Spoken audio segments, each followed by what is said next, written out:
Get out of here, I didn't invite you, my daughter-in-law screamed when I tried to sit at the table. I myself had prepared since 5 in the morning for her birthday. But this was my house. I stood up slowly. I walked toward the door and did something that left all the guests frozen. Isabella's words cut the air like broken glass. All the guests froze, forks halfway to their mouths, glasses suspended in the air. The silence that followed was so heavy you could feel it on your skin.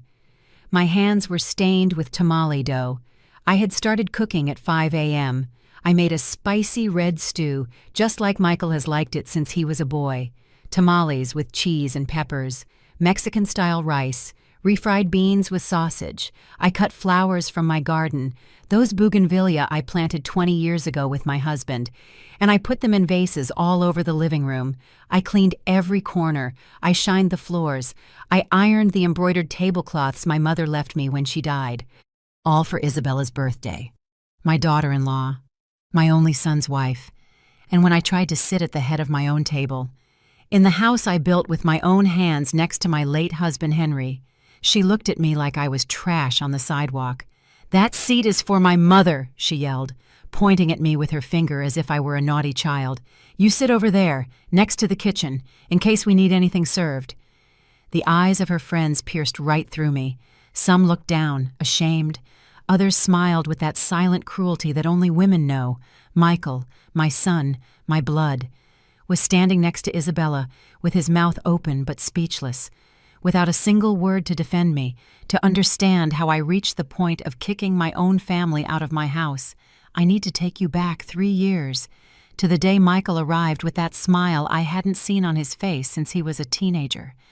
"Mom, I met someone," he told me that April afternoon, his eyes shining like carnival lights. I was in the backyard pruning my rose bushes. I took off my gardening gloves and looked at him. My son was 34 years old and had come out of 2 difficult relationships. Seeing him like that, excited, it filled me with hope. "Her name is Isabella. She's incredible. Mom. Smart, educated, ambitious. She works in digital marketing. I met her at a business conference in Chicago." 2 weeks later, Isabella showed up at my door with a bouquet of white lilies and a perfect smile. She wore an elegant wine-colored dress, but not exaggerated. Her brown hair was pulled back in a flawless ponytail, discreet makeup. She smelled like expensive perfume. "Camilla," she said with a sweet voice, "Michael has told me so much about you. It's an honor to meet the woman who raised such a wonderful man." The right words, the right tone, the right attitude. I welcomed her into my living room. I served her spiced coffee with sweet bread I had baked that morning. Isabella asked me about the photos on the wall. She praised my plants. She listened attentively when I told her how Henry and I built this house brick by brick, working double shifts for 5 years. "What an inspiring story," she said, touching my hand. "The women of your generation are made of iron. I aspire to have your strength." She charmed me. I admit it without shame. Isabella won me over, just like she won over Michael. 2 months later, she came to see me alone. She seemed nervous, fidgeting with her hands. "Camilla, I need to ask you for a favor. I'm so embarrassed, but I'm trying to launch my own consulting business and the bank denied my loan. Michael doesn't know because I don't want to worry him. I know it's a lot to ask, but could you lend me $45,000? I'll pay you back in 6 months. With interest if you want." She looked down, her eyes glassy. "I understand if you say no. I have no right to ask you this. But you're the only person I trust." I had those savings put away for emergencies. Money I had saved selling tamales on weekends for years after Henry died. But Isabella seemed so sincere, so vulnerable.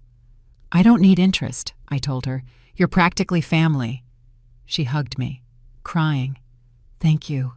Camilla, you don't know what this means to me. I swear I'll pay you back." I never saw that money again. When my sister Lucy met Isabella at a family dinner, she pulled me aside to the kitchen. "Camilla, that girl has the face of a gold digger," she whispered while we washed the dishes. "Did you see how she looks at the house like she's sizing it up? Lucy, You've always been suspicious, I answered, annoyed. Isabella is a good girl. Michael is happy. All right, my sister sighed, but when things get ugly, remember I warned you. I ignored her. I defended Isabella when Lucy made comments, even when my daughter Valerie, who lived in Dallas, called me, worried. Mom! I looked up Isabella on social media. She has photos in really expensive restaurants, trips to Miami, designer clothes. Where does she get the money if she's just starting her business? Valerie, don't be a gossip, I told her. Social media doesn't show the whole reality. 6 months after that first meeting, Michael announced they were getting married. It was fast. I know, he said. But when you know, and Mom, Isabella is the woman of my life. I organized the wedding. I hired the hall, paid for the banquet for 100 people. I spent $87,000 that I had saved for my old age. Isabella chose everything, the flowers, the music, even the menu. I just signed the checks and smiled. Thank you, Camila, she always said. I don't know what we'd do without you. The day of the wedding, as I watched her walk down the aisle in that white dress that cost $35,000, I felt a strange pinch in my chest, like a warning I didn't know how to hear. Michael looked at her as if she were an angel descended from heaven. And I, fool that I was, thought I was gaining a daughter. I didn't know I was losing a son. The first 3 months after the wedding were normal. Isabella and Michael came for dinner on Sundays. They helped me with heavy groceries. They called to ask how I was. I thought everything would be fine. But the cracks began to appear one Saturday afternoon. They arrived unannounced. I was in old sweatpants, my hair in a messy braid, cleaning the windows. I heard the key in the lock and was surprised. Michael, what are you doing here? I asked. Mom, I told you Isabella needed to use your kitchen today. Don't you remember? He hadn't told me anything, but I saw Isabella's look, that tense smile, and I didn't want to make a scene. Of course, honey. Go ahead. Isabella walked straight into my kitchen as if it were hers. She opened the pantry where I keep my spices and frowned. Camilla, how do you find anything in here? It's all disorganized. She started taking out jars, reorganizing, moving my things. I stood in the doorway, watching her touch what my husband and I had arranged for years. It's fine like that, Isabella, I said softly. I know where everything is. No, it's better alphabetically. Believe me, it's more efficient. Michael was in the living room on his phone, ignoring everything. That was the first time, but not the last. 2 weeks later, they came again. This time, Isabella brought furniture catalogs. Camila, I was thinking, that green sofa in the living room is very outdated. Don't you think it's like 20 years old? 23 years old. I had bought it with Henry when Michael turned 11. I remembered the day perfectly. He was so happy because we finally had a new sofa, not a second-hand one. I like that sofa, I said. Oh, Camila, but it looks old. Look, here are some modern ones, minimalist. Michael and I could buy it for you as a gift. I don't need a gift. My sofa is fine. Isabella exchanged a look with Michael. He shrugged. Mom, maybe Isabella is right. A change would be nice. I felt as if I had been slapped, but I swallowed and smiled. We'll see. The next month. The attack was more direct. Isabella was in my dining room, looking at the china cabinet where I kept my mother's porcelain dinnerware. 24 plates, cups, bowls with hand-painted flowers.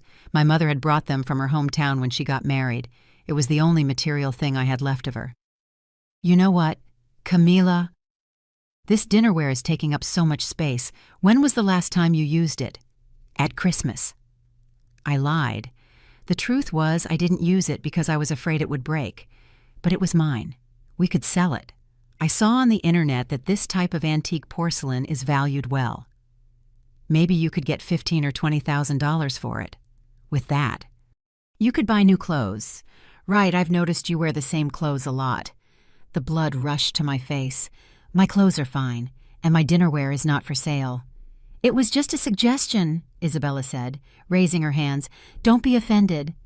But I was already offended. I was beginning to understand something I didn't want to accept. Isabella didn't visit me. Isabella inspected. The following months were worse. She started arriving unannounced, sometimes when I was in my pajamas drinking my morning coffee. She would open my refrigerator and comment, "Camila, you have too many expired things in here." She would check my bathroom and say, "These tiles urgently need renovation." One day she arrived with a huge box. "I brought new dishes for your kitchen. The others are already very scratched." They were my dishes, the ones I had used for 30 years. Yes, they had signs of use, but they worked perfectly. "I don't need them, Isabella. I already bought them." "They can't be returned." And so, little by little, my house began to feel less like mine. Isabella brought things, moved things, threw things away, always with that sweet smile, always with those words. "It's for your own good. Camila, I just want to help. Believe me, it's better this way." And Michael never said anything, absolutely nothing.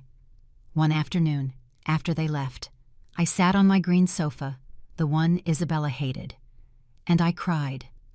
I cried for the first time since Henry's funeral, because I was starting to feel like a visitor in my own home, as if my life, my memories, my things, didn't matter, as if I were in the way.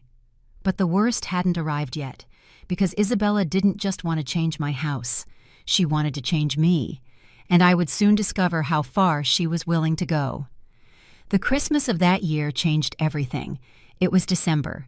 I had already taken the Christmas decorations out of the closet. The nativity scene that Henry and I bought on vacation 30 years ago, the red and gold ornaments, the lights we put in the window every year, I had everything planned. I would make turkey, ham, fruit punch.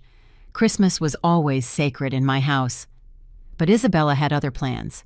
She arrived on a Tuesday afternoon with Michael. She didn't even knock. She used the key I had given her for emergencies. "Camila, we have exciting news," she said with that cheerful voice that was already starting to make me nervous. "This year we're going to have Christmas dinner here, but I'll take care of everything." "What do you mean? You'll take care of it. I always make Christmas dinner." "I know, but it's a lot of work for you." "You don't have the same energy as before. Better rest and leave it to me." I was 68, not 90. I could still cook perfectly. "Isabella, I appreciate the gesture, but it's already decided." "Mom," Michael interrupted. "Isabella invited her family too." "There will be about 20 people. It's too much for you alone." 20 people, her family in my house, on my Christmas. "No one consulted me," I said, feeling my voice break. "We don't need to consult you. Mom, it's our house too now." Those words hit me like punches. Our house. As if Isabella had rights over the place where I had raised my children, where my husband had died in my arms, where every corner held 40 years of memories. "This is my house. Michael," I said firmly. He sighed, annoyed. "Mom, don't start. Isabella just wants to help." Don't start. As if I were a child throwing a tantrum. Christmas Eve arrived. Isabella transformed my living room into something unrecognizable. She removed my nativity scene and put up a modern silver tree with minimalist ornaments. She replaced my embroidered tablecloths with plain white ones. She hid my traditional ornaments in boxes because they cluttered the space.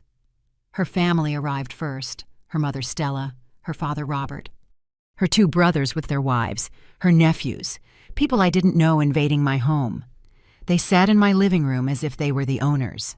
Isabella's mother looked me up and down and said, "So you're the mother-in-law? Isabella has told me a lot about you." The tone was not kind. It was evaluative, as if she were inspecting used furniture. I had prepared punch, even though Isabella said it wasn't necessary. I served it in silence while she received compliments for the decorations I hated. "Isabella, what great taste you have," her mother said. "This house urgently needed a renovation." Valerie arrived from Dallas with her husband Daniel and my 2 grandchildren, Sarah and Matt. My daughter hugged me tight and whispered in my ear, "Mom, What happened to Grandpa's nativity scene? Isabella put it away, I said without looking at her. I saw Valerie clench her jaw, but she said nothing. She didn't want to ruin the dinner. Isabella served roast turkey with mashed potatoes.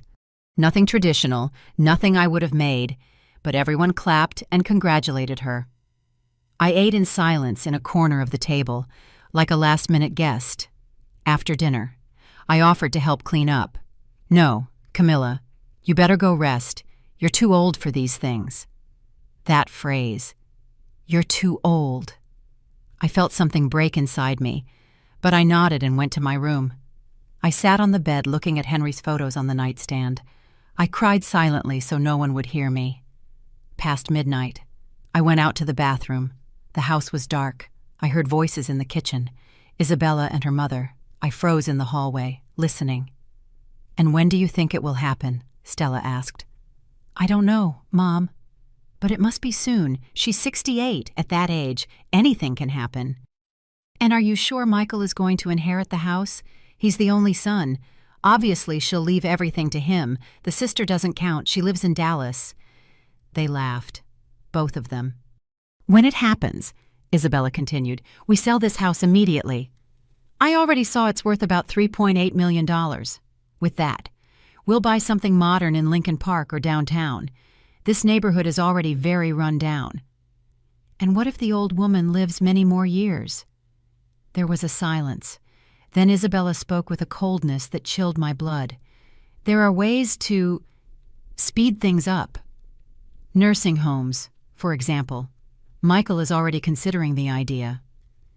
He says his mom is very lonely here, that it would be better if she were in a place with more people." "Smart.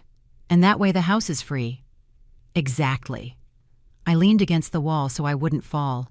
My legs were shaking. My heart was beating so hard I thought they could hear it. My daughter-in-law, the woman I lent money to, the one I defended, the one I received as a daughter, was waiting for me to die, planning to lock me up in a nursing home, planning to sell the house I built with my own hands. And Michael knew. My son knew. And not only did he not defend me, he agreed. I returned to my room as best I could. I sat on the bed with a lost gaze until the sun began to rise. That Christmas, I didn't sleep. But I woke up, because sometimes the greatest gift isn't what they give you, it's what they take away. So you can finally see the truth. I spent 3 days without talking to anyone after Christmas. Valerie returned to Dallas. Worried, she called me every night, asking if I was okay. I told her yes, that I was just tired. I couldn't tell her yet what I had heard. I needed to confirm it first. I needed to give Michael the chance to prove me wrong. On December 29th, I called him. My voice was shaking. "Honey, could you come to the house? Just you. I need to talk to you." "Of course, Mom. I'll be there this afternoon." He arrived at 5. I watched him enter, and my heart tightened. That was my baby. The boy I breastfed, the one I cared for when he had chickenpox. The one I applauded at his graduation, the man his father taught to ride a bike in this very yard. When had I stopped knowing him? "What's wrong, Mom? You sound worried." We sat in the living room. On the green sofa Isabella hated. I took a deep breath. "Michael, on Christmas night I heard Isabella talking to her mother in the kitchen." I saw his face change. He knew exactly what I was going to talk about. "They were talking about this house, about selling it when I die, about putting me in a nursing home." The silence that followed was deafening. "Mom, it's not what you think." "It's not what I think." I stood up, the blood boiling in my veins. "Then how is it? Michael?" "What part did I misunderstand? The part where your wife is waiting for me to die, or the part where you are already considering locking me up in a home?" "Mom, lower your voice. This is my house. I'll shout if I feel like it." Michael ran his hands over his face, nervous. I knew him so well I could see every lie forming before it left his mouth. Isabella didn't mean it. She sometimes speaks without thinking. You know how women are when they're with their mothers. "Don't give me those cheap excuses," I interrupted. "So you are planning to sell my house?" "It's not just your house, Mom. Someday it will be mine too, It's the inheritance Dad left me." Those words hit me harder than any of Isabella's insults. "Your father built this house for me, so I would have a safe roof over my head when he was gone, not so you and your wife could sell it like it was a vacant lot." "Mom, you need to be realistic. You're alone here. This house is too big for one person. There are very nice homes where you'd have company, with activities, with people your age. I don't want to be with people my age. I want to be in my house, the house where your sister was born, where your father died in my arms, where I keep every memory of my life." "But Mom, think about it. Think. We could visit you more often if you were in a place closer to our work. And this house, it's worth a lot of money. Money that Isabella and I could use for our future. To have children." I sat down again. My legs wouldn't hold me. "Have children," I whispered. "You're going to use the money from my house to have children who will never know this house, who will never know where their father grew up. You don't understand." "You're right. I don't understand how my son turned into this." Michael stood up, annoyed. His eyes no longer had warmth, just impatience. "I knew you would react this way. That's why Isabella told me not to say anything to you yet. You're too emotional. Mom, you can't think logically." "Emotional? Of course I'm emotional. I'm talking about my life, about my home. Look, Mom, I didn't come here to argue. I came because you called me. But if you're just going to attack Isabella and make me feel guilty for thinking about my future, I'd better go." "Michael, please sit down. Let's talk calmly." "No, I already know how this ends. You crying, me feeling like the terrible son. Well, you know what? Mom, I'm tired. Tired of feeling guilty for having my own life. Tired of everything having to revolve around your feelings." He walked to the door. I followed him, pleading as I never thought I would. "Michael, please, don't go like this. You're my son. I love you. I just want to understand what's happening." He stopped with his hand on the doorknob. He looked at me over his shoulder. "What's happening, Mom, is that you are no longer my priority. My priority now is Isabella. She's my wife, and if I have to choose between you two, I've already chosen." The door closed. I stood in the entryway, staring at the empty space where my son had been, the only son I had left in this city, the boy who had been my world, and he had just chosen a woman who wanted to erase me from existence. I walked like a zombie to my room. I sat on the bed. I took the rosary my mother gave me when I made my first communion, and I prayed. I prayed like I hadn't prayed in years. I didn't ask for things to get better. I asked for strength, because in that moment I understood something fundamental. No one was going to save me. Not Michael, not Valerie, who was far away, not God himself. If I wanted to keep my dignity, my house, my life, I would have to fight for it myself. And I was damn well going to fight, because sometimes a mother's love has to transform into something else to survive, into something colder, more calculating, more dangerous. After that conversation with Michael, something changed in me, or maybe something broke. I was no longer the complacent mother who swallowed her pride and smiled. But I wasn't yet the woman who would confront everything. I was in a dangerous, in-between place, a place where you observe, where you take notes, where you prepare, and while I was preparing, Isabella was advancing. January was the month of my complete humiliation. It all started when Michael called me one Sunday morning. "Mom, Isabella and I are going to spend the afternoon there. She wants to reorganize some things." "What things?" I asked, my stomach tightening. "Just the living room and the dining room. She says there's too much clutter." "Don't worry, we're not going to throw away anything important." They arrived at 3 in the afternoon. Isabella brought cardboard boxes and trash bags. She wore her hair in a high ponytail, sweats, ready to work. "Hello, Camilla." She greeted me with that smile that no longer fooled me. "We're going to do a deep clean. You'll see how much better you'll feel with less stuff around." She started with the living room. She took the embroidered cushions my sister Lucy had given me and put them in a box. "These are very old." She took the painting of the Virgin Mary that Henry had hung off the wall. This gives the space a very outdated feel. Isabella. My husband put up that painting. We'll store it. Don't worry. But here, in this spot, a mirror will look better. It makes the living room look bigger. Michael carried the boxes without a word, without looking at me. But the worst came when she entered my bedroom. Camila, we need to talk about your closet. You have clothes from 20 years ago. Let me help you select what stays and what goes. I don't need help with my clothes. Of course you do. Look, these dresses don't even fit you anymore, and these sweaters are moth-eaten. We have to throw all this out.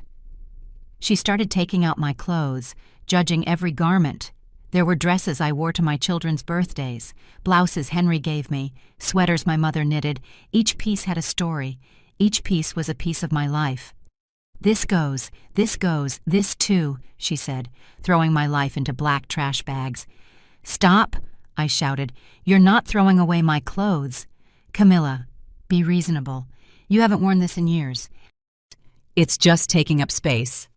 It's my space, my closet, my room. Isabella sighed with that exaggerated patience you use with children or difficult old people. Michael, come here, please. My son entered the room. Isabella pointed at the bags. Your mom won't let me help her. Tell her this is for her own good. Michael looked at me. I saw guilt in his eyes, but also resignation. Mom, Isabella is right. You don't need all these clothes. Let her help you. I sat on my bed and let them. What else could I do if I resisted? They called me difficult, stubborn, senile. If I cried, I was too emotional. There was no way to win. They took 5 bags of my clothes, 5 bags of memories that ended up in some dumpster, but that was just the beginning. The following week, Isabella arrived with a proposal. Camila, I have an idea. What if you help me with some household chores? It would be a way to stay active. Doctors say older people need activity so they don't get depressed. What kind of chores? Well, I'm going to start working from here twice a week. I have virtual meetings. If you could wash some dishes, run the vacuum, make coffee, it would be a great help, and that way you won't feel so lonely.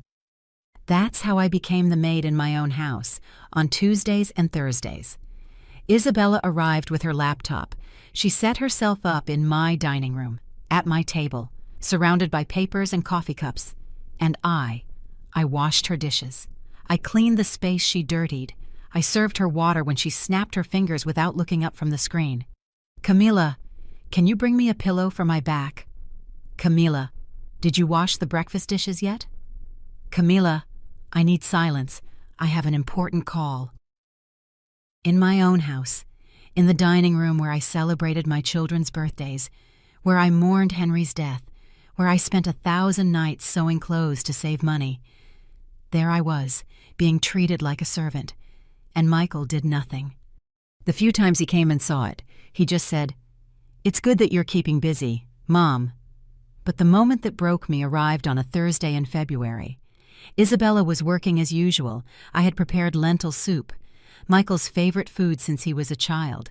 I set the table with my good dishes, the ones I had inherited from my grandmother. I served 3 plates. When Isabella finished her call, she sat at the table. I did too. "What are you doing?" she asked, looking at me as if I were a fly in her soup. "I'm going to eat," I replied, confused. "No, Camila, I have another meeting in 20 minutes and I need to concentrate. Eat in the kitchen, please." The world stopped. "This is my table," I said with a trembling voice. "In my house." "Yes, but I'm working. I need space. Besides, you're used to eating in the kitchen, aren't you? I've seen you do it many times." She was right.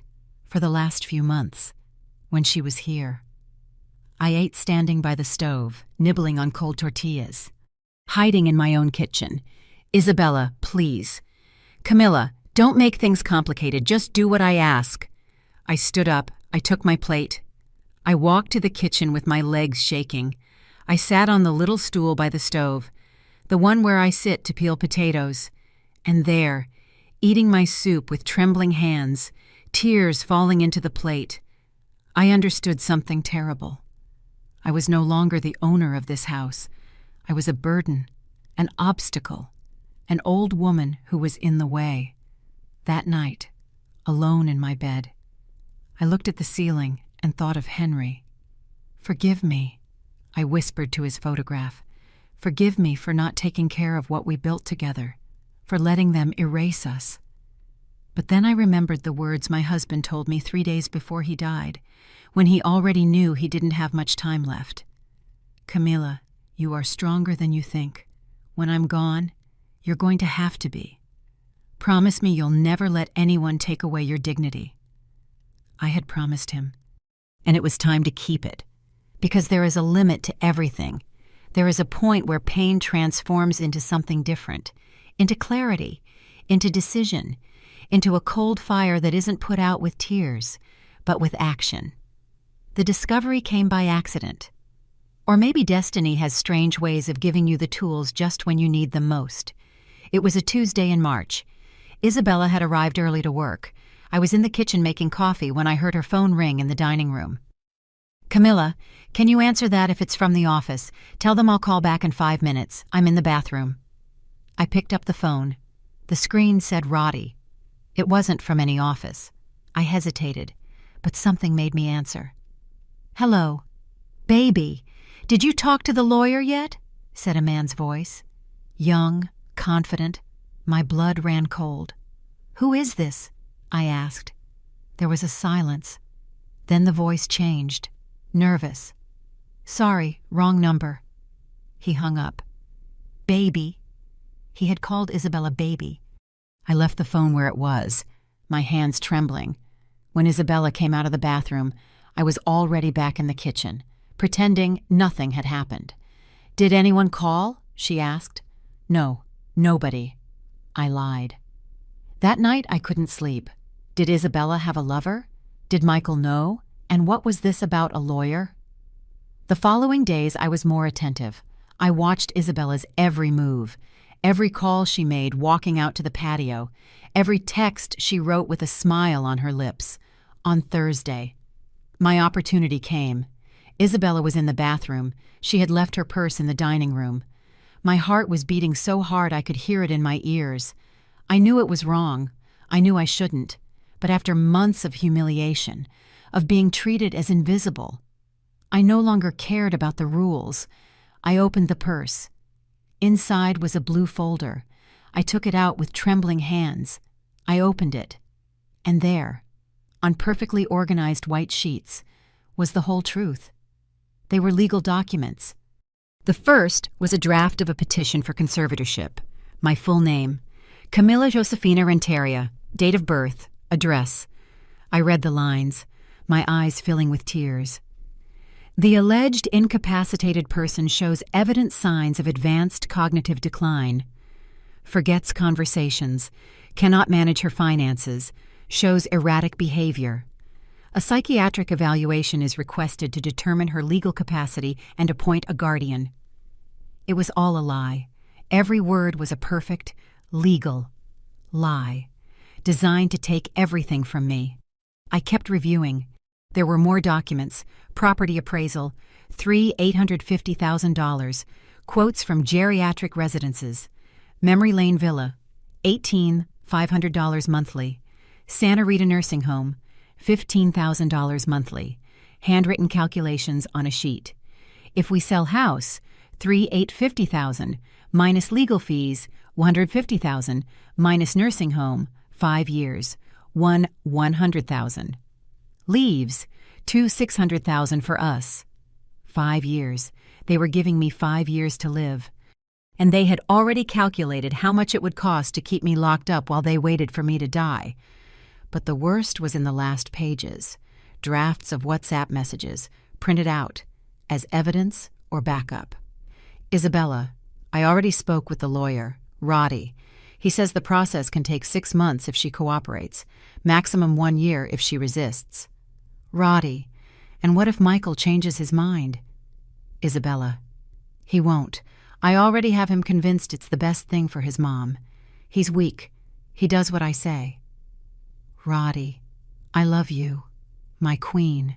When we have the money, we'll go to Florida together like we dreamed." "Isabella, Don't worry. Love, everything is going according to plan. Michael doesn't suspect a thing. He thinks I love him. When they give me the money from the house, I'll file for divorce and we'll leave. He'll be left with his guilt, and we'll have the life we deserve." Tears fell on the papers, staining the ink. My daughter-in-law didn't just want to rob me. She wanted to erase me, and while she locked me in a nursing home to die alone, she planned to run away with her lover, using the money from the house my husband built with his own hands. And Michael, my son, was just a tool, a useful idiot that she manipulated like a puppet. I heard the water in the bathroom turn off, with trembling hands. I took out my old cell phone, the one Isabella said I should change because it doesn't even work anymore. I photographed every page, every document, every message. I put the folder back exactly as it was and closed the purse just as Isabella came out. "Are you okay, Camilla? You look pale." "I'm fine, just a little low blood pressure." "You should go to the doctor, at your age. Those things are delicate." She smiled at me, that perfect smile she had practiced for 3 years. "Yes, maybe I will," I said, smiling back. That night, when she left, I sat on my bed with the phone in my hands. I reviewed the photos over and over. Every word was a knife. But it was also ammunition. Now I knew the whole truth. And the truth, although painful, makes you powerful. I called Valerie. It was 11 at night, but she answered on the second ring. "Mom, what happened? Honey, I need you to come, and I need you to recommend the best lawyer you know." "What happened, Mom? You're scaring me." I took a deep breath. "What happened is that I stopped being a victim, and it's time for Isabella to learn that this old woman is not as stupid as she thinks." There was a silence. Then I heard Valerie's voice, firm and full of fury. "I'm going to destroy her life. Mom, I swear to you." "No, honey, I'm going to do that, but I need your help. You have it, all of it." I hung up and looked at Henry's photo on the nightstand. "Almost, my love, I'm almost getting our dignity back." Because there's something Isabella didn't know. Women of my generation survived economic crises. We raised children with almost nothing. We buried husbands and kept going. We are not fragile. We are steel, tempered in fire. And when we decide to fight, we don't forgive. Valerie arrived 2 days later. I saw her get out of the taxi with a large suitcase, and I knew she came prepared to stay as long as necessary. My daughter inherited her father's character. Strong, direct, no half measures. When she entered the house, she hugged me so tight I felt like all the tears held back for the last few months wanted to burst out. "Oh, Mom," she whispered in my ear, "you look so thin. What have they done to you?" I didn't answer. I just hugged her tighter. That night, sitting at the kitchen table with cups of coffee, I showed her the photographs. I watched her face go from disbelief to pure fury.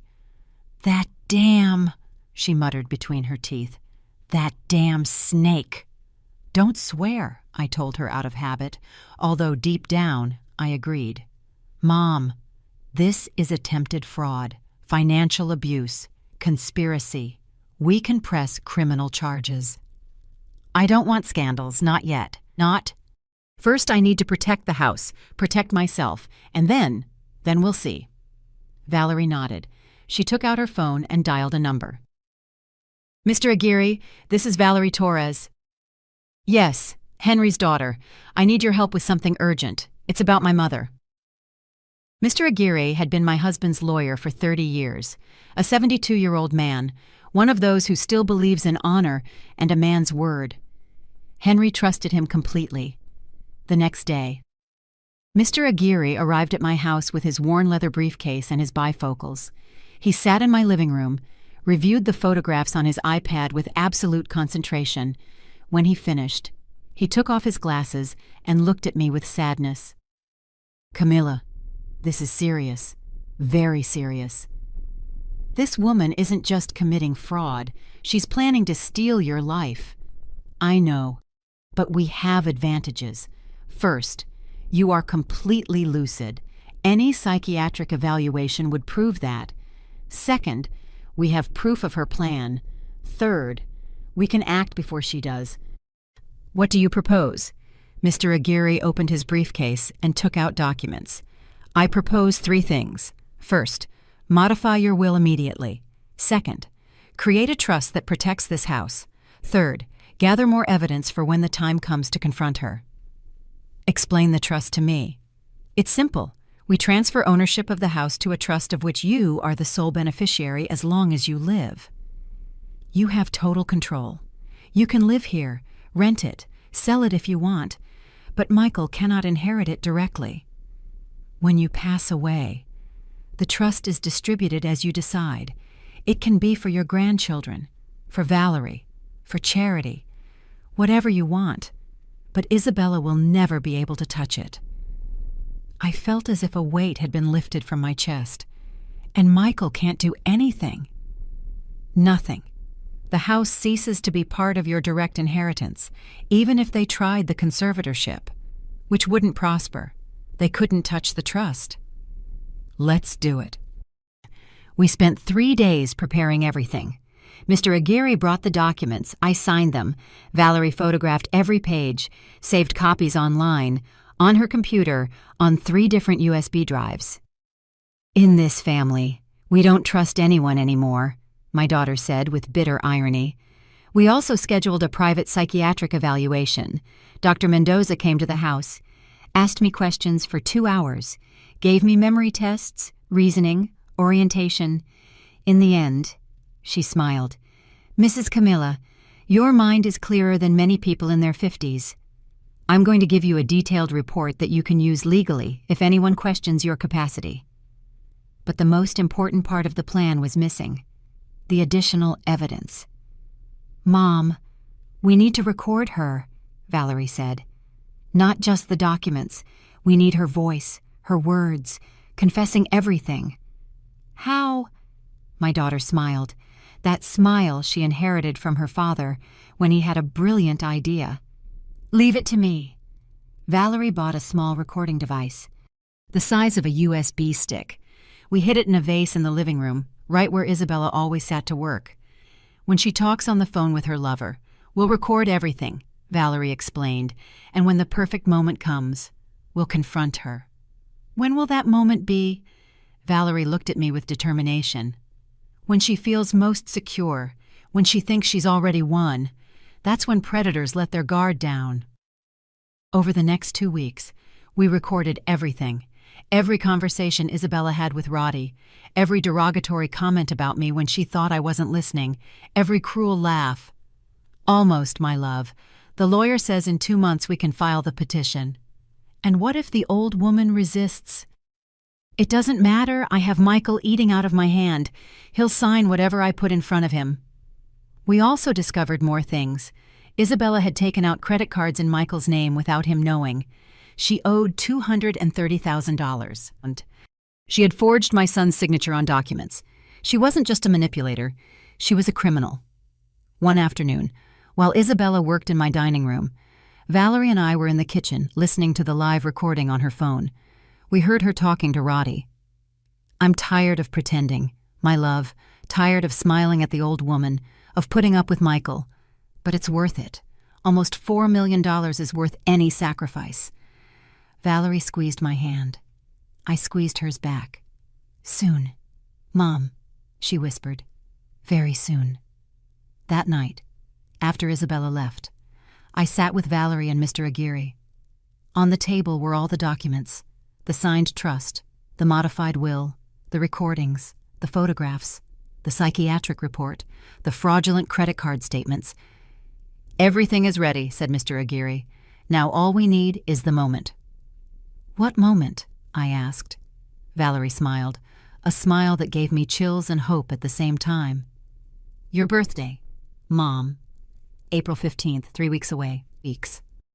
We're going to organize a dinner. We'll invite Michael, Isabella, Aunt Lucy, some neighbors, and there, in front of everyone, we're going to reveal who your daughter-in-law really is. Isn't that too cruel? Cruel. Valerie leaned toward me. Mom, she planned to lock you in a nursing home and steal the house Dad built. Cruel doesn't even begin to cover it. This is justice. Mr. Aguirre cleared his throat. Camila, We can also do it privately if you prefer. Less drama, less pain. I thought about all the moments of humiliation, about eating in the kitchen of my own house, about seeing my memories thrown in the trash, about hearing my son say I was no longer his priority. No, I said with a firm voice. Let it be public. Let everyone see what she did. Let Michael see who he married. Let Isabella's mother see what kind of daughter she raised. Valerie smiled. Mr. Aguirre nodded. Then prepare yourselves, the lawyer said, because this is going to be memorable. And it certainly was, because there are moments in life where you stop being the prey and become the hunter, where the silence breaks and the truth explodes like fire, and I was ready to burn everything false until only ashes remained. April 15th dawned with a clear sky. Ironic, I thought, because what was coming was a storm. Isabella had insisted on helping me with my birthday, but this time I had accepted with a smile. She thought I was finally bending to her will. She didn't know she was walking straight into her own trap.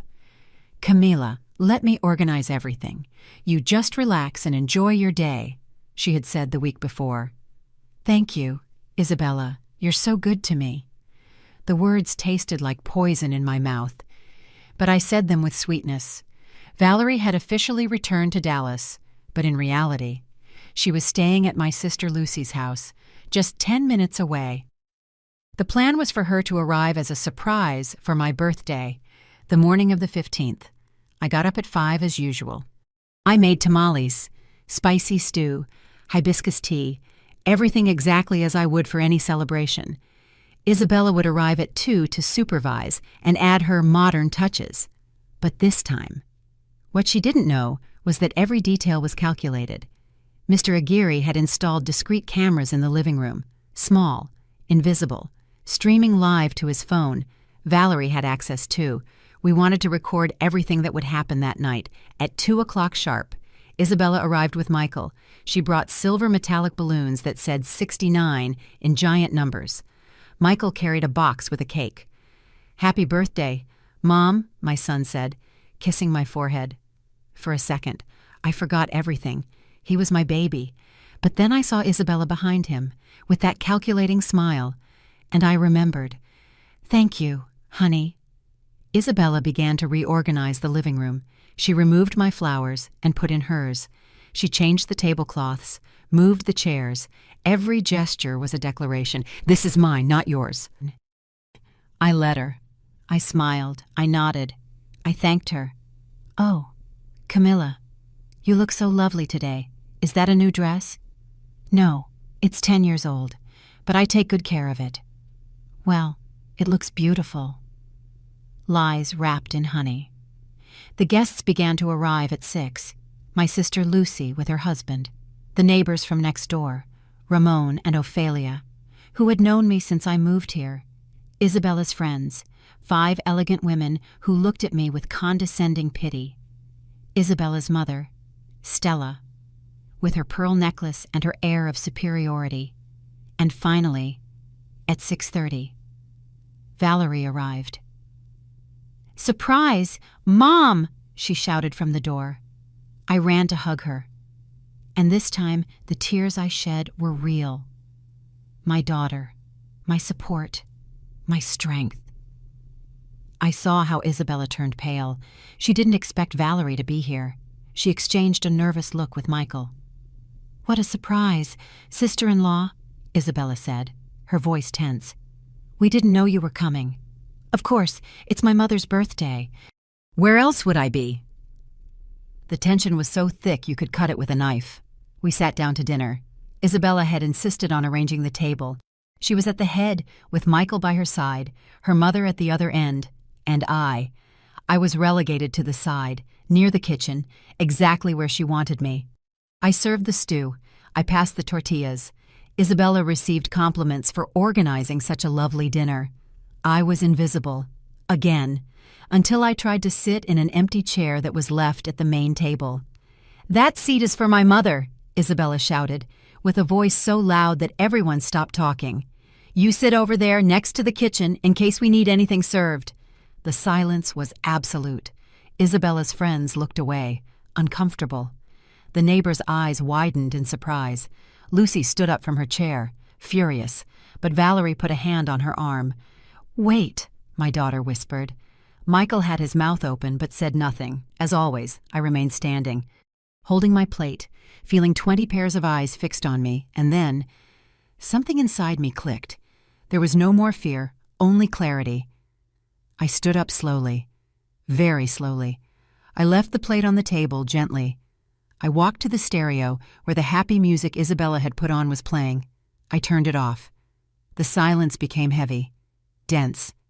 Then I walked to the kitchen. I turned off the gas on the stove. The fire went out with a whisper. The pot stopped bubbling. I returned to the living room. Everyone looked at me as if I had gone crazy. I smiled, a calm, serene smile. "I want to thank you all for coming to celebrate in my house," I said with a clear voice. "Yes, my house, because although my daughter-in-law seems to forget it constantly, this property is in my name. Every brick, every window, every corner of this place I built with my husband Henry 40 years ago." Isabella stood up. "Camilla, what are you doing? We're in the middle of dinner." "Sit down, Isabella," I said firmly. I'm not finished yet." Something in my tone made her obey. She sat down, pale. Valerie got up and brought a laptop. She connected it to the living room television. Mr. Aguirre appeared from the kitchen where he had been waiting silently. "You see," I continued, "I have been very foolish these last few months, very naive. I let myself be treated like a maid in my own home. I let my memories be thrown in the trash. I let them make me feel like a burden." "Mom, what are you talking about?" Michael asked, confused. "I'm talking about this." Valerie pressed a key. On the television screen, the photographs of the documents appeared, the petition for conservatorship, the quotes from nursing homes, the calculations of how much money would be left after locking me up. The murmurs exploded. Isabella's friends covered their mouths. Ramon shook his head, disbelieving. Stella, Isabella's mother, had turned white as paper. "What is this?" Michael shouted, jumping up. "Isabella, I don't—" It's taken out of context," my daughter-in-law stammered, looking for words. "Context," I said with a cold voice. "What context does the old woman won't last much longer need, or when we have the money from the house?" Valerie changed to the next image, the messages with Roddy. Isabella stood up as if she had been electrocuted. "Turn that off. You have no right. I have every right. It's my house, my birthday, and my truth." The messages were projected one after another on the giant screen. Every word was a hammer blow, every sentence a conviction. "Michael is weak. He does what I say. When I have the money, I'll file for divorce. I love you, Roddy. Soon we'll be in Florida." Michael read with his mouth open, his hands shaking, tears running down his face. "No, it can't be," he whispered. "Oh, but there's more," Valerie said with a sharp voice. "This is the history of the credit cards you took out in my brother's name without his consent. $230,000 in debt, documents signed with his forged signature." Mr. Aguirre stepped forward. "Which constitutes bank fraud, forgery of documents, and marriage for profit with intent to defraud, all criminally prosecutable." Isabella looked for the exit, but Valerie blocked the front door and Lucy the kitchen door. "Sit down, Isabella," I repeated. "If you try to leave, Mr. Aguirre has contacts in the prosecutor's office. You can leave here in handcuffs or with dignity. You choose." She slumped into the chair, defeated. Her mother stood up in a rage. "This is a setup, a conspiracy against my daughter." "No, Stella," Lucy said with venom in her voice. "This is justice. Your daughter tried to steal my sister's life and almost succeeded." The guests began to take out their phones. Some were recording, others sending messages. In less than 10 minutes, the whole neighborhood would know the truth. Isabella was crying now, with her hands covering her face. But I felt no pity, only a cold emptiness where motherly love used to be. I looked at Michael. My son was devastated, staring at the woman he had married as if she were a stranger. "Michael," I said softly, "I gave you life. I raised you, I loved you, and you chose this woman over me. But you know what? It doesn't matter anymore. I approached him and put my hand on his wet cheek, because I also chose. I chose my dignity over your love, and I don't regret it. Revenge, I discovered that night, is not a dish best served cold. It's a mirror you force others to look into, and sometimes the image they see destroys them more than any punishment. Isabella cried with her head in her hands, but I knew they weren't tears of remorse. They were tears of rage, of frustration at being caught. I knew her too well by now. Michael was still standing, staring at the images on the screen as if he were watching his own life fall apart, and in a way, he was. "Mom." His voice was just a broken whisper. "I didn't know. About the lover, the cards. I thought she really cared about you, that the nursing home was for your own good." "For my good," I interrupted, and my voice sounded harsher than I intended. "Michael, your wife calculated how many years I had left to live. 5. She gave me 5 years. Does that sound like concern to you?" He couldn't answer. Valerie changed the image on the screen. "But wait, because this is just getting started," my daughter said with a cold smile. "Mom, do you want to tell them, or should I?" I looked at her and nodded. It was time to drop the last bomb. "Go ahead." "My daughter." Valerie connected an audio cable to the television. Everyone in the room was completely silent, even Isabella's friends, who had previously defended her with their gazes, had now moved away from her as if she had a contagious disease. "What you are about to hear," Valerie explained, "are recordings of phone conversations Isabella had in this house over the last 2 weeks.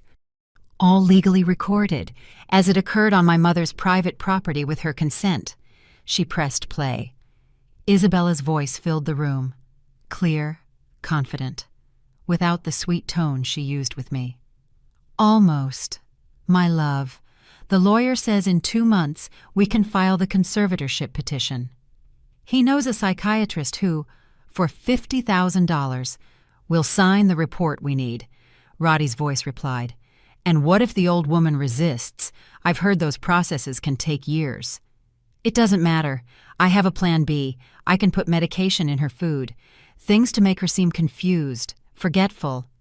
With testimonies from neighbors and a couple of well-staged scenes, any judge will declare her incompetent." My stomach turned hearing those words.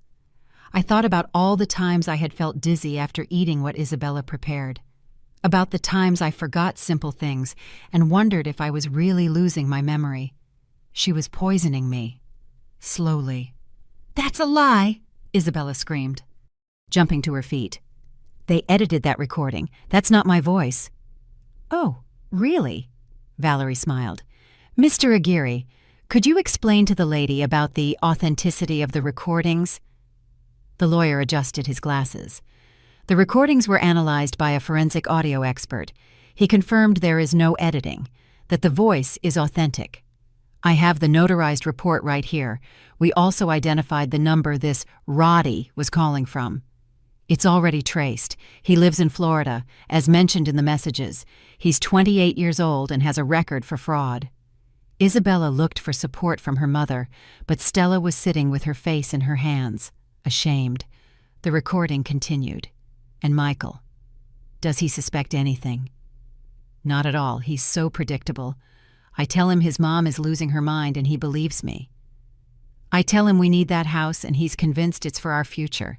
He's weak, Roddy, he always has been. His dad died when he was still young, so he never had a strong figure to teach him character. He's perfect to manipulate." Michael sank into the nearest chair. He had lost all the color in his face.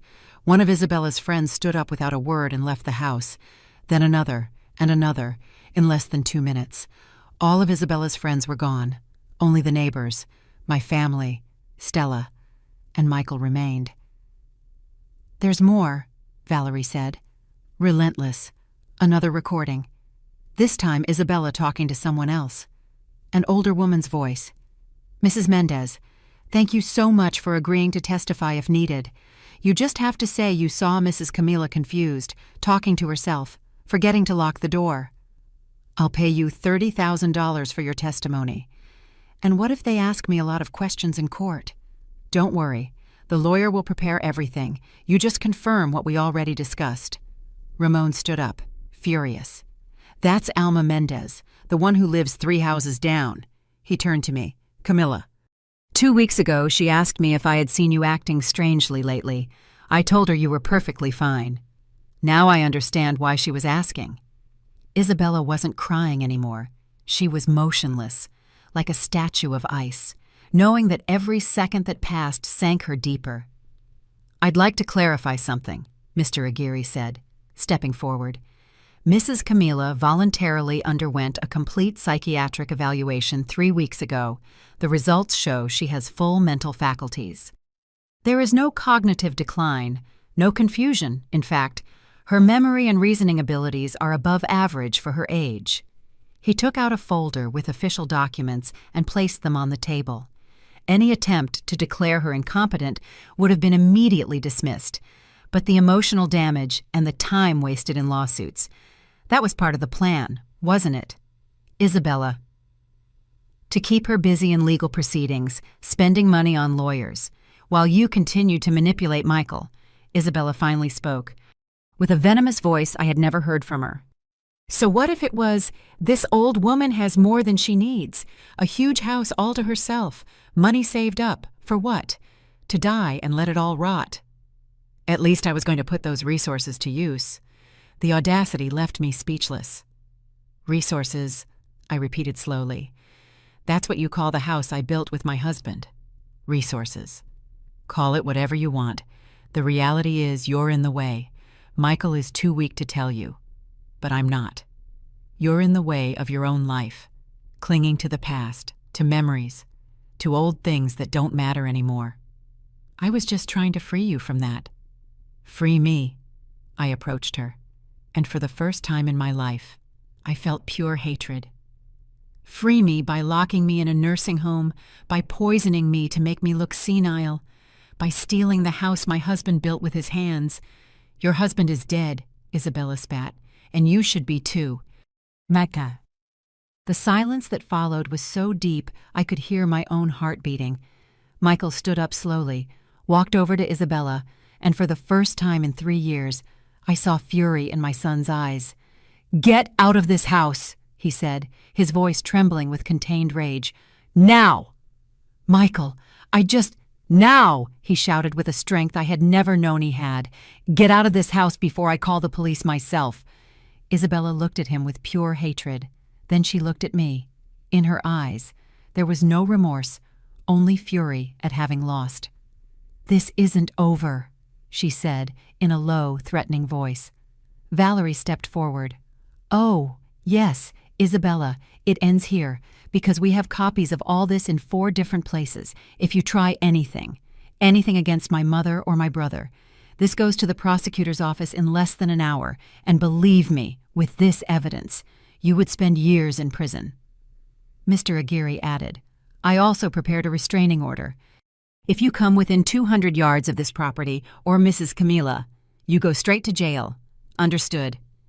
Isabella grabbed her purse. Her mother, Stella, followed her in silence, head bowed, before leaving. Isabella turned one last time. You're going to regret this, old woman. You're going to die alone and forgotten. I smiled, a calm, serene smile.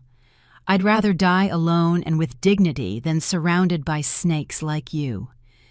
The door closed behind her, and for the first time in 3 years, I could breathe in my own house, because the greatest victory isn't destroying your enemy.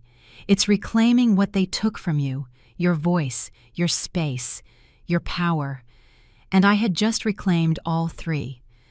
When the door closed behind Isabella, the house fell into a heavy silence. The neighbors said goodbye in low voices, with sincere hugs and looks of support. Ramon squeezed my hand before leaving.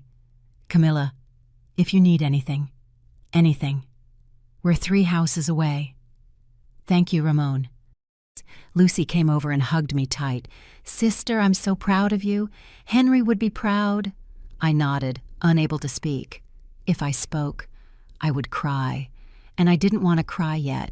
When everyone left, only Valerie, Mr. Aguirre, Michael, and I remained. My son was sitting on the green sofa that Isabella hated so much, with his head in his hands. His body was shaking. I don't know if from rage, shame, or pain. Probably all three. Valerie sat next to him. She put a hand on his shoulder. "Michael." "No," he said in a broken voice. "Don't say anything. There's nothing to say." "There's a lot to say," my daughter replied firmly but without cruelty. "It can wait." Mr. Aguirre cleared his throat. "Camilla, Michael, we need to talk about the legal aspects, the divorce, the debts, the restraining order." "Mr. Aguirre," I said softly, "could you come back tomorrow? I think tonight we need to process everything first." The lawyer nodded with understanding. "Of course, I'll leave you as a family view. Call me if you need anything." He approached and kissed my forehead as my father used to do. "You did the right thing, Camilla. Henry would be very proud." When he left, the three of us remained. My real family. Broken, but real.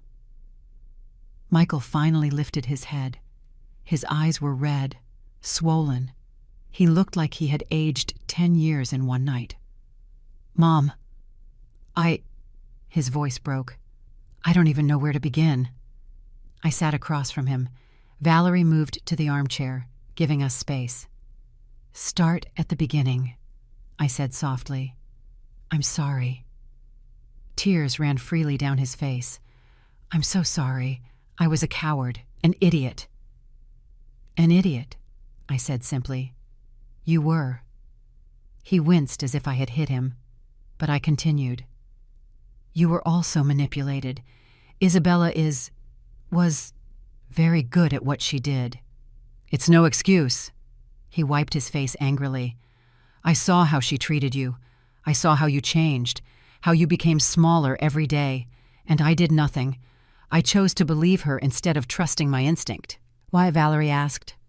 Her voice wasn't accusing, just genuinely curious. "Why did you choose to believe her?" Michael took a deep breath, searching for the words. "Because she made me feel important. After Dad died, I felt lost, like I had to be the man of the house, but I didn't know how. Isabella came and made me feel strong, capable, like I could be someone. And when she told me Mom was being difficult, that she needed help, that I was doing the right thing, I wanted to believe her, because the alternative was to accept that I was failing everyone." "Michael," I said, feeling my heart break, "your father never expected you to be the man of the house. He just expected you to be a good person." He collapsed, completely.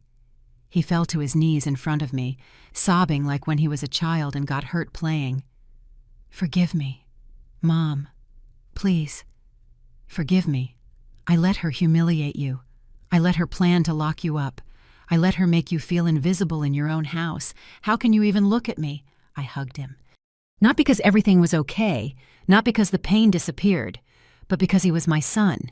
And despite everything, he was still my son. "Michael, I'm not going to lie to you. It hurt. It hurt more than I can explain. To feel that my own son had abandoned me. I know, and I can never make up for it." I took his face in my hands, forcing him to look at me. "I don't expect you to make up for it, but I do expect you to learn that you never again allow anyone, to make you betray the people you love. I promise you." His hands trembled, holding mine. "I swear on Dad's memory that it will never happen again." Valerie joined the hug. The three of us cried together, releasing years of pain, betrayal, and silence after a long time. We separated. Valerie brought tissues. We wiped our faces as best we could. "Michael, Mr. Aguirre explained to me that you have debts of $230,000 from the cards Isabella took out in your name." He nodded miserably. "I'm going to help you. I continued. I'm not going to pay all of it, because you need to learn responsibility. But I'll pay half if you pay the other half by working a second job or whatever is necessary. Understood. Mom, you don't have to. Yes, I do, because you're my son, and I'm not going to let one bad decision ruin your life. But I'm not going to solve everything for you either. Thank you. His voice was just a whisper. I don't deserve your help. Probably not, I said with a small smile. But that's a mother's love, unconditional and irrational. Valerie served us coffee. We sat at the kitchen table, where so many important conversations had happened over the years. So, what's next? My daughter asked. Michael needs to get divorced as soon as possible, I said. Mr. Aguirre can handle that. Isabella will want money, I'm sure. Let her try, Valerie growled. With all the evidence we have, she won't see a dime. I don't want to see her ever again, Michael said firmly. I don't want her money back. I don't want explanations. I don't want anything. I just want her to disappear from my life. She will, I assured him. The restraining order takes care of that. We were silent for a few minutes, processing everything. Finally, Michael spoke. Mom, I know I can't live here again. Not after everything. But can I visit you? Can we try to rebuild this? I looked him in the eyes. I saw genuine remorse. I saw my son, not the manipulated man he had been. Yes, I said, slowly, with time. But yes. He wiped his tears again. I don't deserve you. Maybe not, but you have me anyway. Because forgiving doesn't mean forgetting. It means choosing love over resentment, family over pride. But that forgiveness has conditions. It has limits. And this time, I will set those limits very clearly. The next morning came with a strange clarity. I slept deeply for the first time in months when I woke up. Valerie was already in the kitchen making coffee. Good morning, Mom. How do you feel? Free, I answered honestly. For the first time in 3 years, I feel free. We ate breakfast peacefully. Scrambled eggs, refried beans, hot tortillas, simple food that tasted like heaven after so much time eating with my stomach clenched with anxiety. At 10, Mr. Aguirre arrived with a briefcase full of documents. Michael came half an hour later, with deep dark circles under his eyes but a determined look. We sat in the living room. The lawyer spread the papers on the coffee table. All right, let's do this in parts. First, the divorce. Michael, with the evidence we have, we can process an express divorce on grounds of deception, fraud, and emotional infidelity. You don't need to give her anything. How long will it take? Michael asked. With a cooperative judge and the evidence we have, 3 months maximum. Isabella can fight, but she'll lose.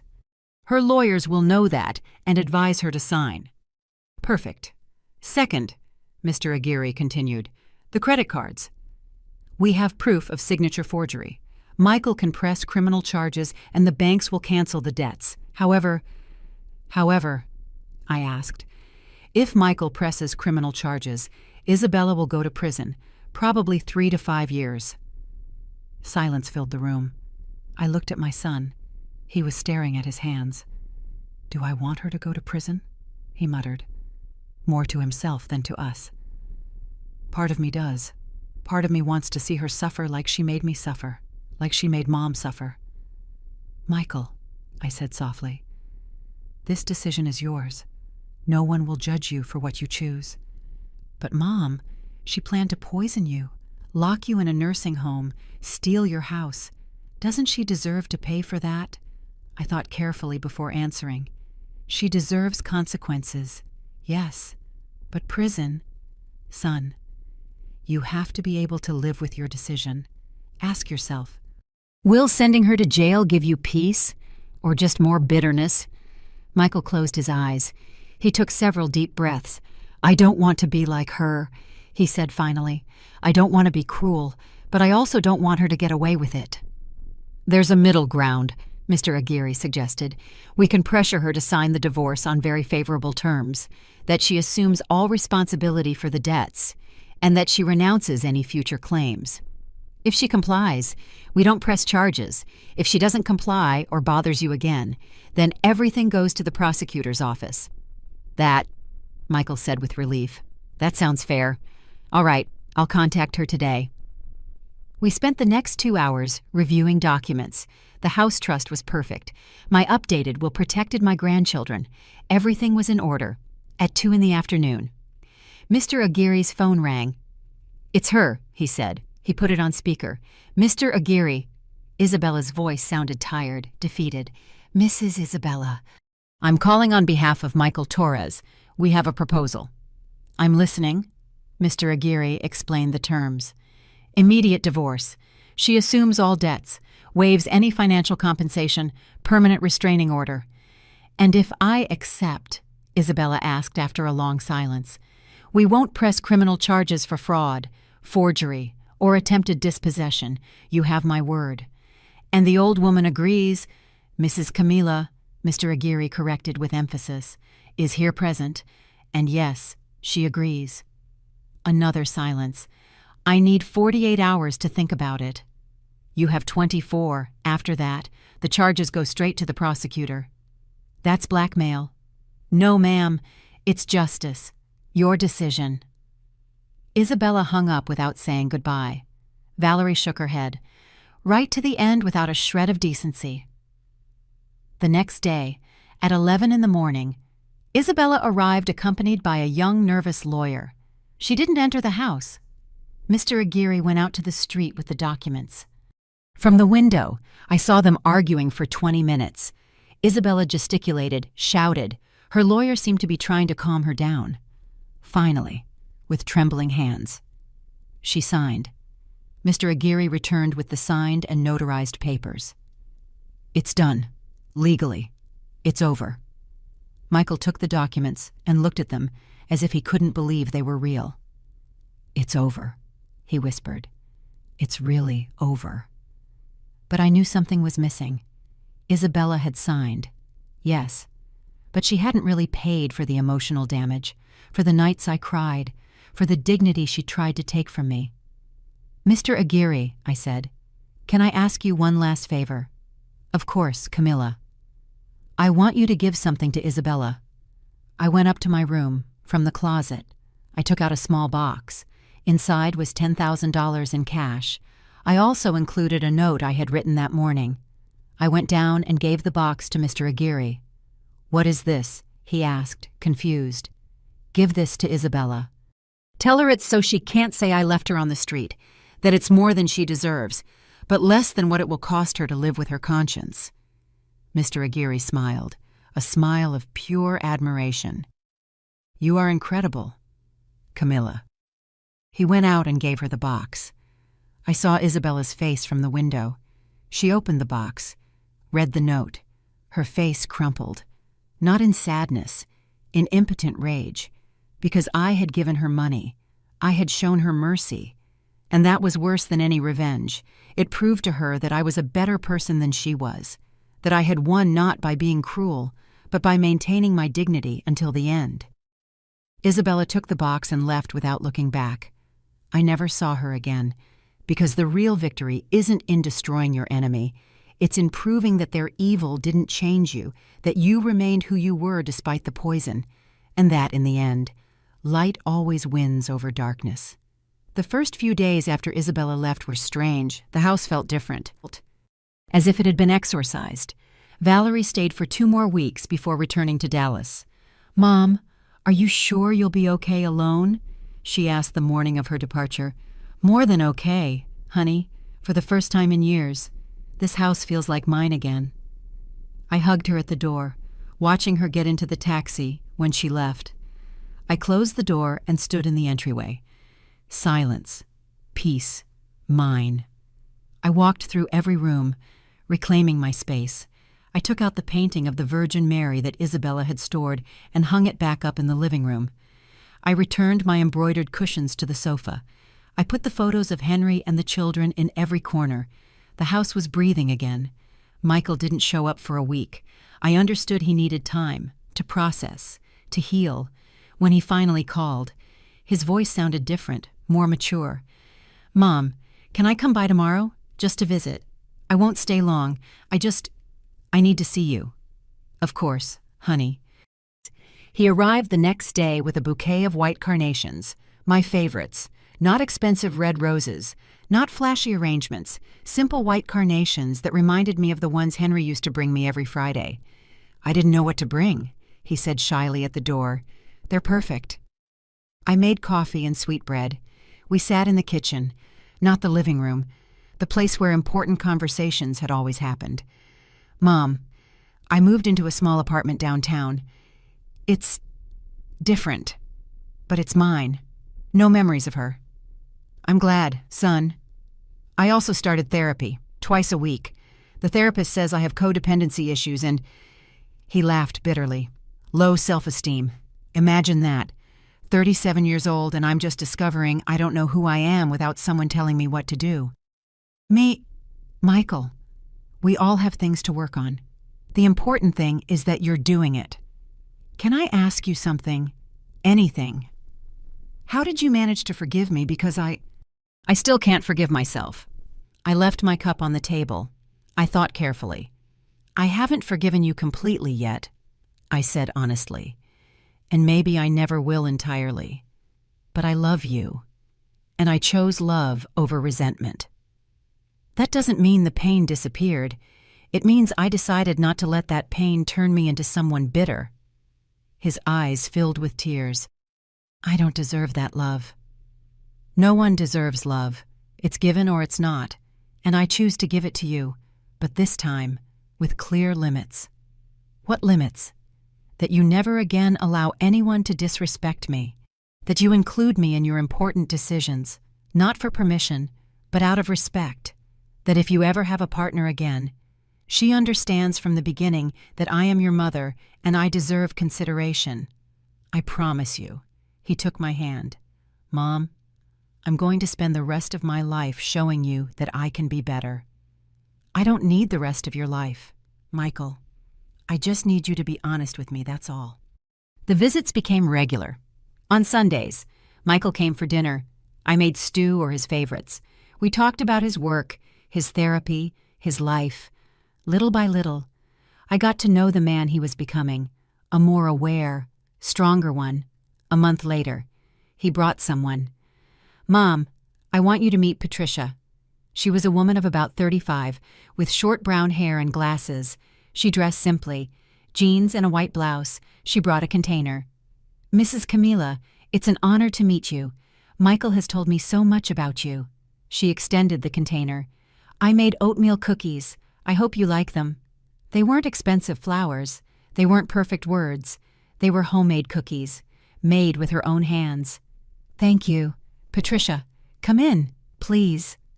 During the meal, Patricia asked me about my life, about Henry, about how we met, about building the house. She listened genuinely, asked intelligent questions.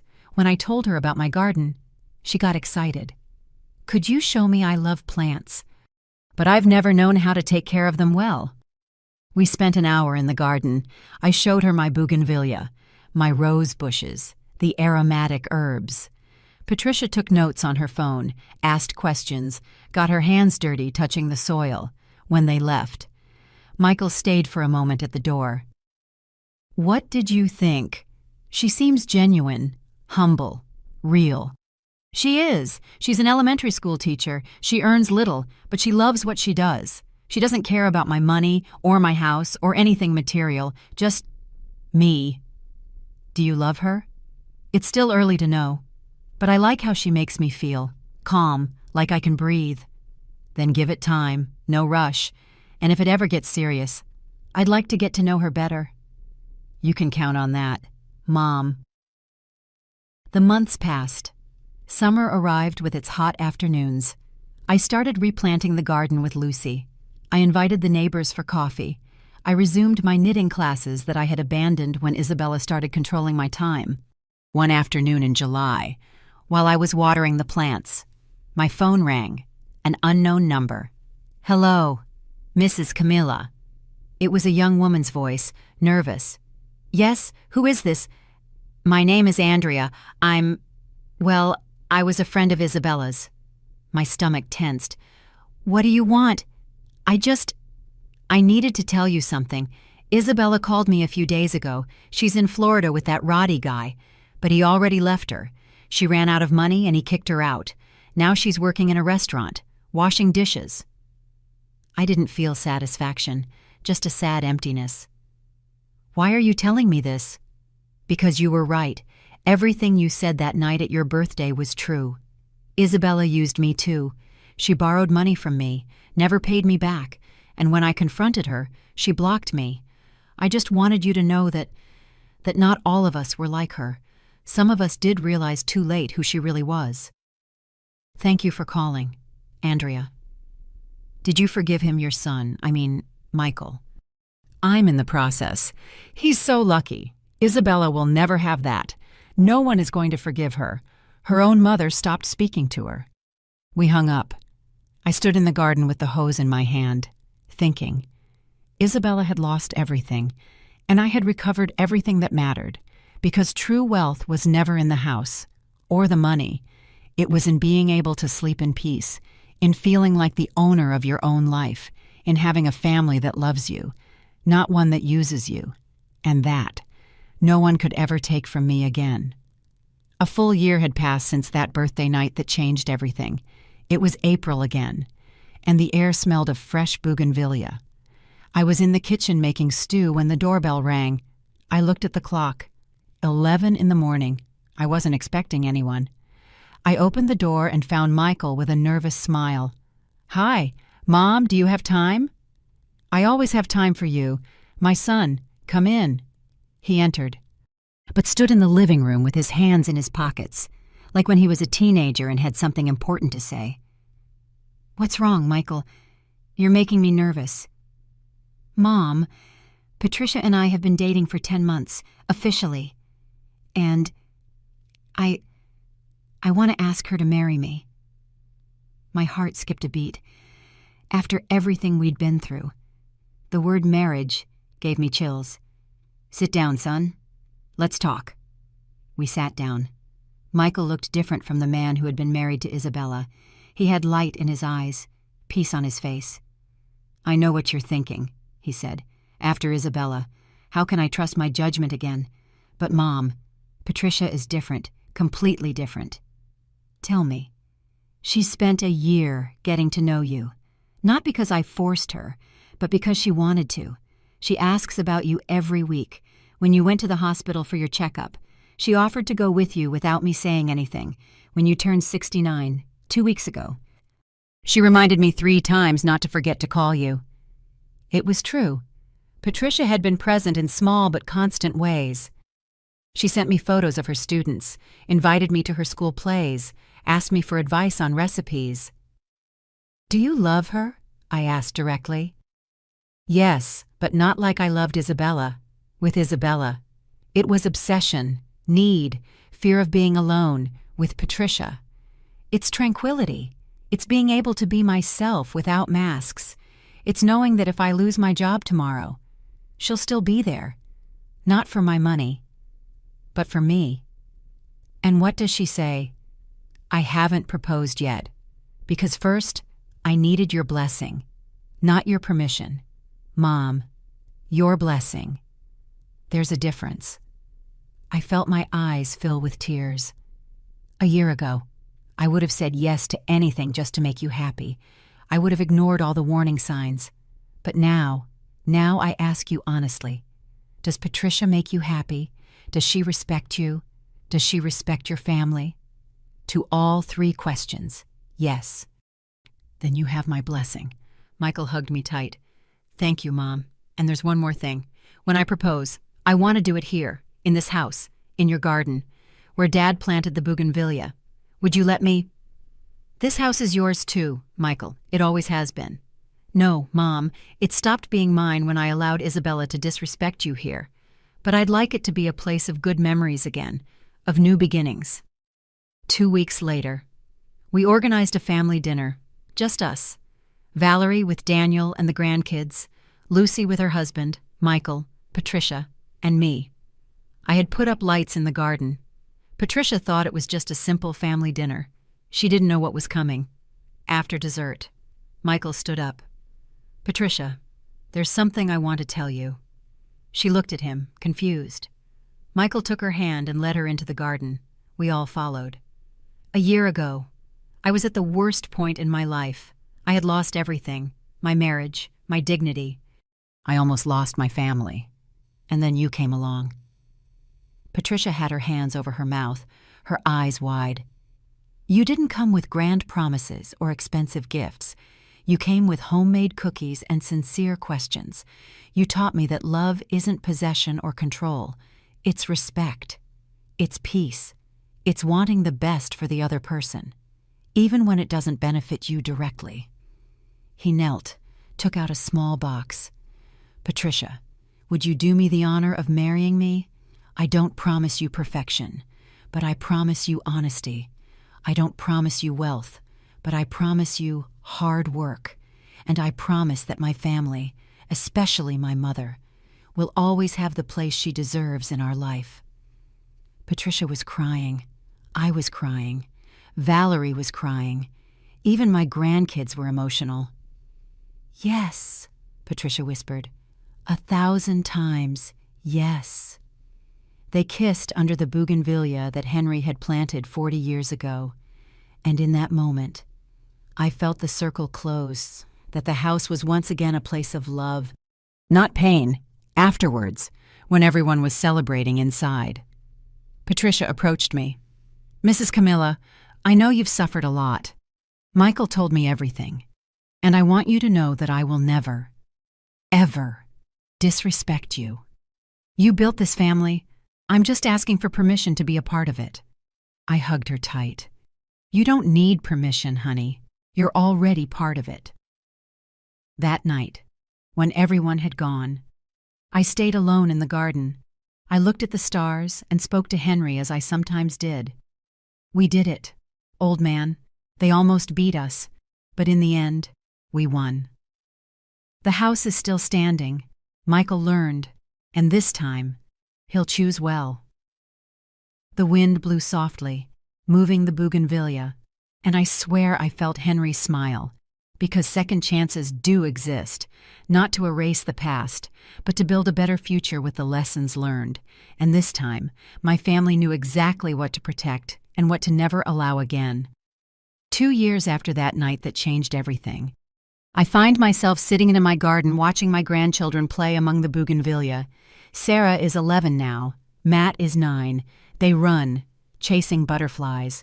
While Patricia teaches them the names of the plants, Michael is inside making lemonade. I can hear his laugh from here, genuine and light, so different from that broken man who cried in my arms 2 years ago. Patricia turned out to be exactly who she seemed, authentic, kind, real. They got married a year ago in a simple ceremony in the garden of this house.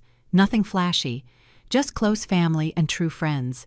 She wore a simple white dress that cost $4,500. She didn't care. "Mrs. Camilla," she told me that morning while I helped her with her hair, "thank you for giving Michael another chance, and thank you for giving me one too. You never needed a chance, honey. You came being who you were. That's all I ever asked for." Now they live in their own apartment, but they come every Sunday. Patricia helps me in the garden. Michael fixes whatever breaks. But it's no longer obligation or manipulation. It's simple, true love. Valerie is still in Dallas, but we talk every day. Last month, she visited with news. She's pregnant again. It will be a girl. She wants to name her Camilla. So she never forgets her grandmother's strength, she told me with tears in her eyes. My sister Lucy comes every Thursday. We drink coffee, we knit, we gossip about the neighbors, simple things that remind me that happiness doesn't need to be complicated.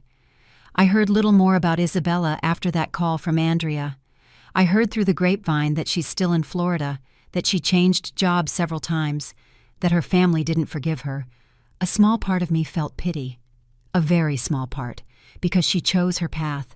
She chose lies over truth, greed over love, manipulation over honesty, and those choices have consequences that no money can erase. Michael never mentioned her name again. Neither did I. Some people don't deserve space in your memory. 3 months ago, I received a letter from the bank, checking my bank statements. I found that someone had deposited $45,000 into my account. The sender was anonymous, but I knew. I called Michael. "Honey, did you deposit money into my account?" There was a silence. "It was Isabella's debt to you. Mom, the money she borrowed and never paid back. It took me 2 years, but I saved it up, with interest." "Michael, you didn't have to—" "Yes, I did. Because even though she asked for it, I allowed her to use you. That debt was mine too. I used that money to remodel the kitchen, not because I needed to, but because I wanted every corner of this house to have only good, new memories this afternoon. As I watch my family gathered, I think about everything that happened, the pain, the betrayal, the humiliation, but also the strength I found, the lessons I learned, the dignity I recovered. Patricia approaches with a cup of tea. "What are you thinking about, Mom?" I smile at her. She started calling me that 6 months ago, with genuine affection. I'm thinking that it was worth it. All the pain was worth it to get here. "You wouldn't change anything." I think about it honestly. I would change trusting so much at the beginning. I would have set limits from day one, but the rest, no. Because the rest taught me who I really am, and it taught Michael who he wants to be. Michael comes out with the lemonade, kisses Patricia on the forehead, smiles at me. A whole man, not the puppet he was. "Do you know what day it is today?" I ask suddenly. "What day, Grandma?" Sarah asks. "Exactly 2 years ago. I kicked everyone out of my house on my birthday, the worst and best day of my life." "Why the best?" Matt asks. "Because that day, I stopped being a victim and became the owner of my own life again." Michael raises his glass. "To Mom, to the strongest woman I know." Everyone toasts. Patricia, Valerie, who is on video call, the grandkids, Lucy, and I. Camilla, 71 years old, owner of this house and my destiny. I toast too. To dignity, which no one can take from you unless you let them. To the second chances we build with our own hands. To knowing when to forgive and when to let go. And to finally understanding that the real victory isn't destroying those who hurt you, it's remaining who you are, in spite of them. I look at the imaginary camera, as if I can see every person listening to this story. If you are living through something similar, I want you to know this. Your dignity is non-negotiable. It doesn't matter how much you love them or how much they love you. It doesn't matter if it's your son, your daughter-in-law, your husband. No one has the right to make you feel invisible in your own life. There will be those who tell you you're selfish for defending yourself, that you're difficult for setting limits, that you're cruel for saying no. Let them talk, because at the end of the day, you are the one who has to live with your decisions, and it's better to live with the peace of having defended your worth than with the regret of having let yourself be erased. This was my story, a story of betrayal, yes, but also of resurrection, of discovering that even at 68 years old, you can roar like a lioness, and if I could do it, you can too. It's never too late to reclaim your voice. It's never too late to say, enough. It's never too late to choose yourself. Because true wealth isn't in what you own. It's in what you refuse to let them take from you. If this story touched your heart, leave me a comment telling me where you're watching from. Give it a like if you've ever had to defend yourself against someone you loved. And subscribe to Elderly Stories for more real stories of women who refuse to be invisible. Remember, your dignity is worth more than any relationship. Until the next story. And never, ever let anyone dim your light. End.